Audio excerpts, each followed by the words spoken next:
It is 3:17 a.m. The room is dark, the silence in your bedroom is deafening, but your mind is screaming. Your hand reaches for the glowing rectangle of your phone. Again, you unlock the screen. You check their status. You check their last scene. You look at a photograph that you have already memorized. Your chest feels tight. It feels like something heavy is sitting right on top of your lungs. You are waiting for a message that is not coming. You are starving for a breadcrumb of attention from someone who is sleeping soundly, someone who is completely unaffected by your absence. You feel hollowed out. You feel like you are losing your mind. The worst part is the shame. You know you should put the phone down. You know you should go to sleep. You know you should move on. You know they do not care, but you cannot stop. You tell yourself it is because you love them.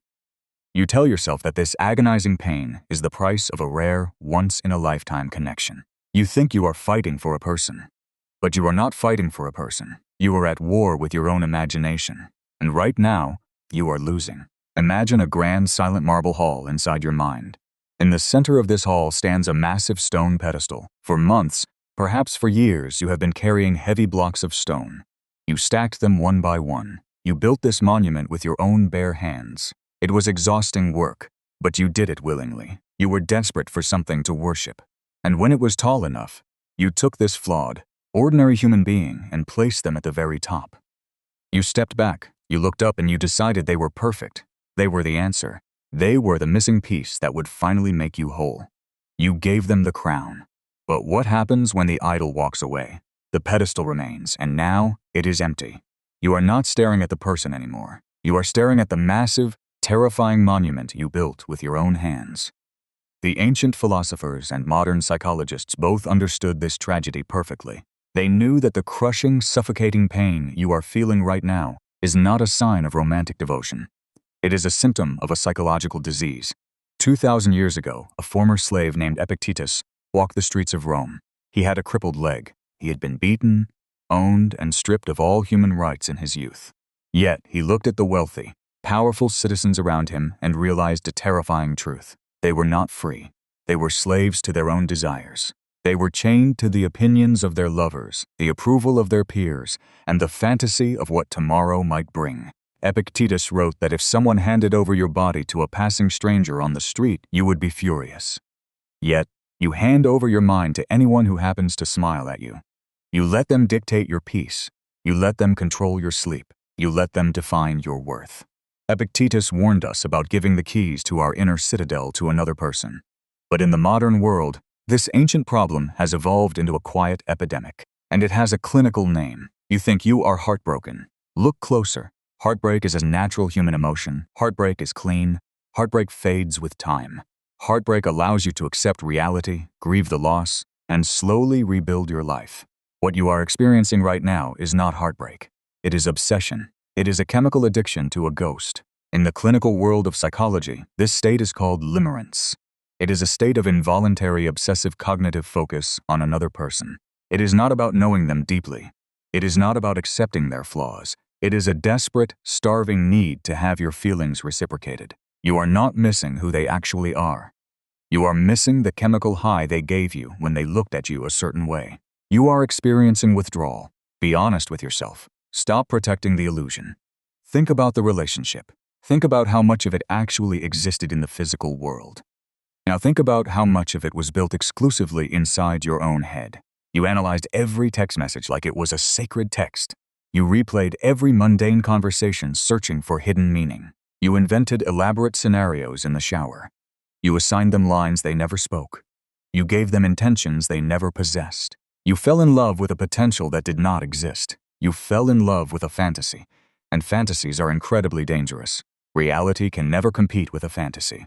This is the first bitter medicine you must swallow to cure this disease. You have to admit that the person you are grieving is not real. You took an ordinary human being, someone who eats, sleeps, gets annoyed, has bad breath, and operates strictly on their own selfish desires. You took that ordinary person and you painted over them with your own desperate needs.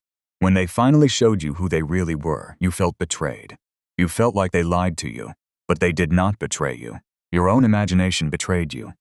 And the psychological mechanism that keeps you trapped in this cycle is brutal. It is called intermittent reinforcement. It is the exact same cognitive mechanism that keeps a desperate gambler chained to a slot machine at 4 in the morning. Sometimes they replied immediately. Sometimes they ignored you for 3 days. Sometimes they were warm, charming, and affectionate. Sometimes they were cold as ice. Your nervous system was hijacked by this unpredictability. You started to equate anxiety with passion. You started to believe that the painful, twisting knot in your stomach was a sign of a profound soul connection. It was not a connection. It was a trauma bond. You were starving emotionally. They handed you a single dry crumb of validation, and you convinced yourself it was a magnificent feast. You gave them the power of a god in your daily life. You made them the judge, the jury, and the executioner of your own self-worth. If they smiled at you, your day was perfect. You had value. If they walked away, or took too long to text back, you were utterly worthless. The world collapsed. This is not romance. This is not love. This is emotional slavery. You have willingly walked into a prison cell and handed the key to someone who does not even want to be the warden. But it gets worse, because the real danger of idealization is not what they did to you. The real danger is why you let them do it. We have to go deeper, because the pedestal you built is not actually about them at all. It is about something you are running from. In the winter of 1913, Carl Jung, the Swiss psychiatrist who mapped the darkest corners of the human mind, sat alone in his study in Zurich. The world outside was on the brink of a devastating war, but Jung was fighting a terrifying war inside his own mind. He was experiencing intense, overwhelming visions. He felt his sanity slipping away. Instead of running from the madness, he did something radical. He walked directly into it. He sat at his desk, opened a massive, red leather-bound journal, and began to speak to the figures in his imagination. Through this terrifying descent into his own subconscious, Jung realized a profound truth. The human mind does not merely record reality. It projects it. Jung understood the exact mechanism that built your pedestal. He called it projection. You look at this person, this utterly ordinary, flawed human being, and you do not actually see them. You see a mirror. You see a reflection of everything you secretly believe you lack. If you feel powerless in your own life, you project strength onto them. If you feel unlovable and broken, you project the role of the savior onto them. If your life feels chaotic and loud, you project peace onto them. You took the gold buried deep inside your own shadow, your unlived potential, your suppressed confidence, your capacity for deep, unconditional love. You dug it up and you threw it at a stranger. You dressed them in your own psychological armor. And this raises a question that philosophers have argued about for centuries. Did you actually love them? Look closer. Be honest with yourself. This is the hardest truth to swallow. You did not love them. You loved the way they made you feel about yourself. You loved the version of you that existed in their presence. When they looked at you with desire, you finally felt worthy of breathing. When they messaged you, you felt visible in a world that usually ignores you.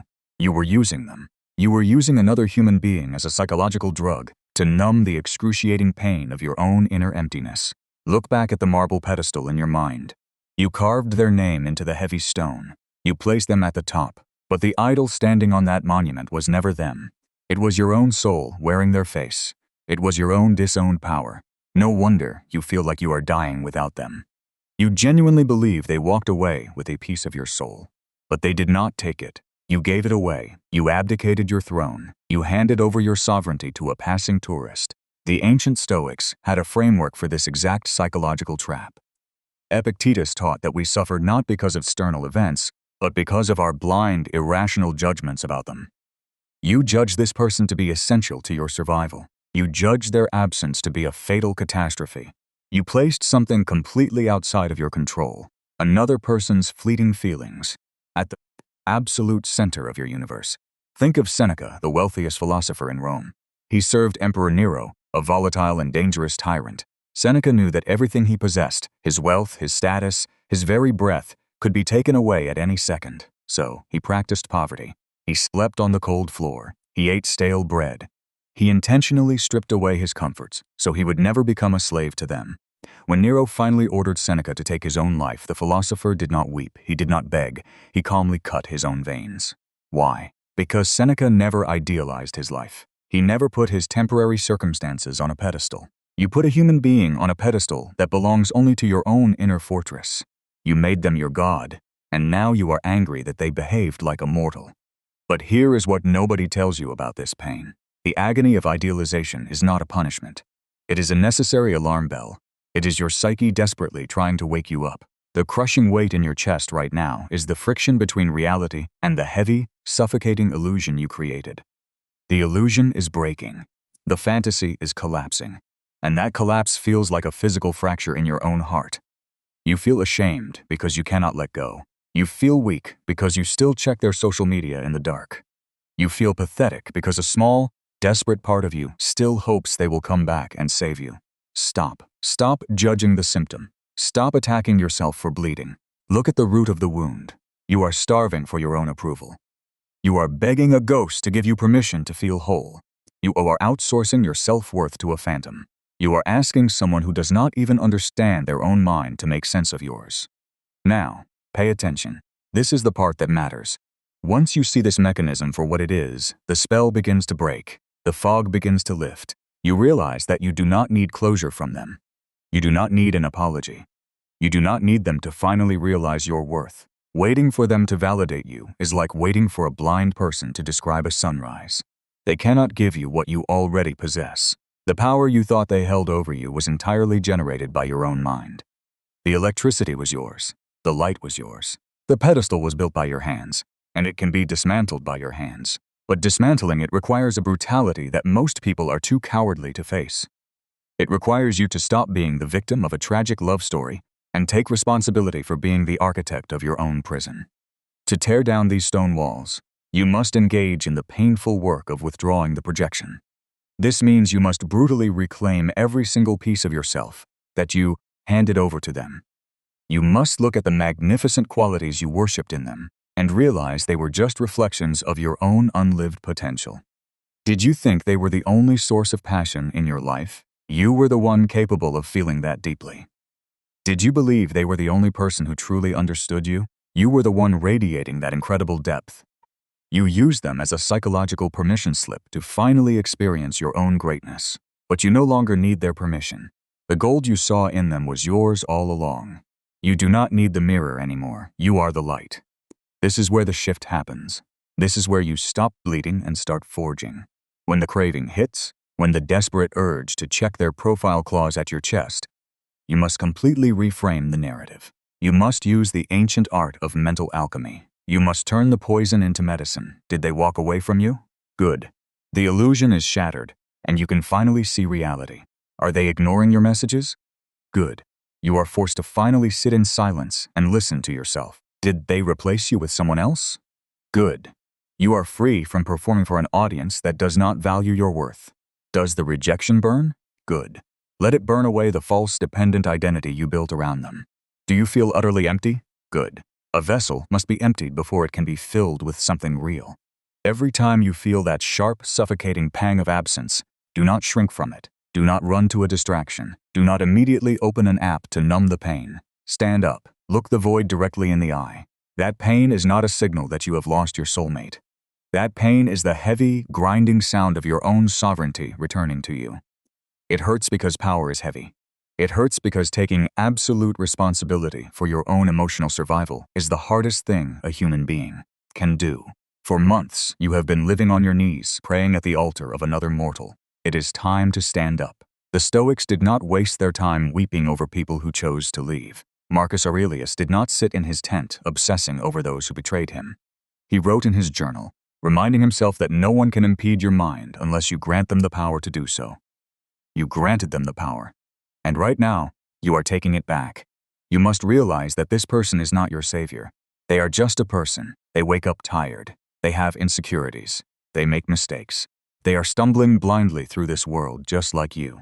The magnificent, flawless deity you have been mourning does not exist. Let the fantasy die.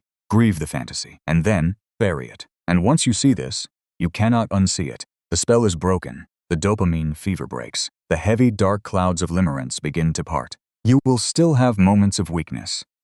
The ghost will still try to visit you in the quiet moments of the afternoon, but it will no longer have any power over you, because you know its secret. You know it is just a shadow cast by your own light.